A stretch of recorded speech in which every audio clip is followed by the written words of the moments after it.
Hallelujah. Odofo nyame nhyira bebree mema wakɔ abade ba ɔte ase sendwumadi so. Mepacho yɛ mmɔ mpaeɛ. Ɔdomfo ne mmɔborɔhufo agya ɛda wase nnɛ nso wode adom yɛn kwa. Adom no nti yɛda so te nkwa mu a yɛsɛ yɛyɛ nka wo din. Yɛbɔ mpaeɛ saa bere yi yɛ Nyankopɔn. Ɛsɛ wobɛdom aboa yɛn w'asɛm a yɛbɛsua yi mu. Na asɛm no awieɛ no yɛde wo kɛseɛ no maniyɛ ama wo.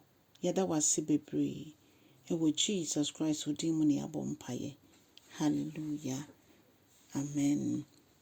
Odofo mma wakɔ abɛnɛ nso de ba wote ase sendwumadi so. Na yafe akenkan nsɛm afi Isaiah anase Yesia etie aduasa ensia baako kosi enum. Isaiah 36:1-5. Odofo mi ntie Awurade asɛm. Ɔse afi a ɛtɔ so dunan ɛwɔ ɔhene Hezekiah ne bere so no. Ɔhene bi a ɛfrɛ no Sennacherib a ofi Assyria hene ɛbae sɛ Assyria Juda ɛba bɛko. Na ɔhene Hezekiah ne yɛ ɔhene ɛwɔ Juda hɔnom. Na Bible kyerɛ sɛ ɔmo bu aban ne bi ɛwɔ nkronkro a etwa Juda ho ahyia no. Na ɔmo twerɛ nwoma tententen bi efi nkyekyɛmu 9 ba ne nyinaa ɔmo twerɛ no ɛyɛ hunahuna nwoma. So ɔmo de behunahuna Judafoɔ no. Na ne ɔmo bɛka biara ni hɔ a Judafoɔ no ma wɔ mmuaeɛ. Na Hezekiah esufrɛ Awurade sɛ ɔmmra wɔ mmoa ampa Onyankopɔn nam odifo Isaiah so ɛka kyerɛ Hezekiah sɛ ɛma mo nsuro we ɛyɛ hunahuna efisɛ nkrɔfoɔ no nwoma no mu ne ɔmo ka ne sɛ ma mo ngye ne Hezekiah bɛka bia ɛntumu efisɛ yɛn ho yɛ de nkyɛn mo hwɛ yɛ dodoɔ na mo hwɛ mo ho a mo nhwɛ sɛ yɛntimi ɛnni mo so nkonim anaa. Nanso Onyankopɔn nam Isaiah so ɛka kyerɛ Hezekiah sɛ ma mo nsuro ɔmo hunahuna no ma mo nsuro koraa efisɛ Onyankopɔn ɛbɛko agye mo. Na Hezekiah kɔ Awurade anim na mmuaeɛ Onyankopɔn nam Isaiah so ɛde maa no ɛno no. Enti Hezekiah de ne werɛ nyinaa hyɛ Awurade mu. Ɔdɔfoɔ ehunahuna bebree na ɔsɛfoɔ de ba yakwan mu. Ɛtɔ da bia basa na ma yɛwerɛ fi yɛn ho mpo sɛ yɛyɛ gyidifoɔ. Na ma yɛwerɛ fi yɛn ho sɛ yɛwɔ Nyame a ɔno na ɔkasa a adeɛ nyinaa yɛ din. Yɛne yɛwerɛ fi yɛn ho sɛ nea ɔte yɛn mu no ɔsokyɛ deɛ ɔwɔ wiase. Ɔdɔfoɔ menim nea wofɛ mu. Nanso nea wofɛ mu biara no ɛyɛ hunahuna.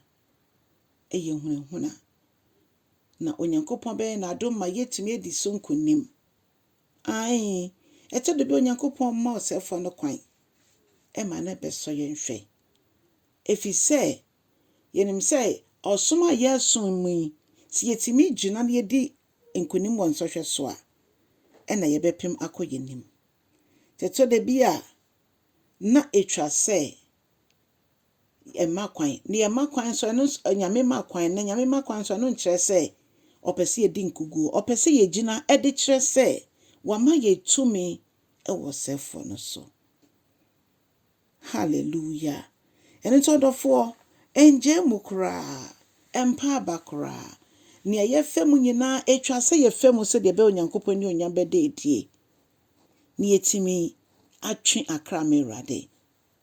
Ɛbere na so sɛ nipa ɛntimi bi sɛ yɛsɛ no Onyankopɔn no wɔ hɛ efisɛ ɛnsɔhwɛ ne ba koraa ɔmbɛhu sɛ yɛ Nyankopɔn ɛyi yɛ afiri mu. Ɔmbɛdi ho adanseɛ. Ne yɛbɛkuta ɛho mmoaeɛ no wɔ yɛn nsam a nipa nyinaa ehu sampa. Yɛ Nyankopɔn onyaa ne mma ɛmma ɔsɛfoɔ no sɛ ɔmfa yɛnyɛ hana ma ne sen da bi da. Ɔse ɔmpene so sɛ nsɔhwɛ bi a bere yɛ ahoɔden so bɛba yɛn so. Ɔdɔfoɔ nea wahyɛ wama kwan sɛ sɛ ba ne no nko ne bɛba. Nti ɛma ɔsɛfoɔ ehunahuna wo sɛ tibia na wo mu no. Akyɛ nti wuntimi emfiri mu da bi da. No wumbisa Nyankopɔn question sade nda masom nanso mehu saa amane. Ya ne yɛwerɛ fi sɛ Yesu Kristo ankasa mpɔfa amane mu. Tie deɛ ne sɛ yɛngyina Nyame asɛm so. Sɛ deɛ ɔyɛ setie ma ne papa ekosi ewie a otimi fi otimi di nkonim. Saa na ese yen so yesre ahoɔden efi nyame nkronkron hɔ na etimi di nkonim ehye Kristo din anuonyam. Onyankopɔn nhyira sɛ wobɛkɔ so de wo ho ato no so. Ama nkonimdi awie pɛyɛ ama mene wo. Yenkɔ so wɔ mpaebɔ mu, yenkɔ so ɛwɔ nyame asɛm, ne sua, ne tie, ne kan. Ɛmfa nhyɛ Kristo din anuonyam. Na sɛ Yesu ankyɛ no san na ne onyam mu a, yemu biara nyɛ ɔyeraba. Onyame nhyira wo ne ho sɛ Yesu ɔreba biom. So wasiesie ho. Onyame nhyira no nyɛ ɔkɛseɛ. Bye bye.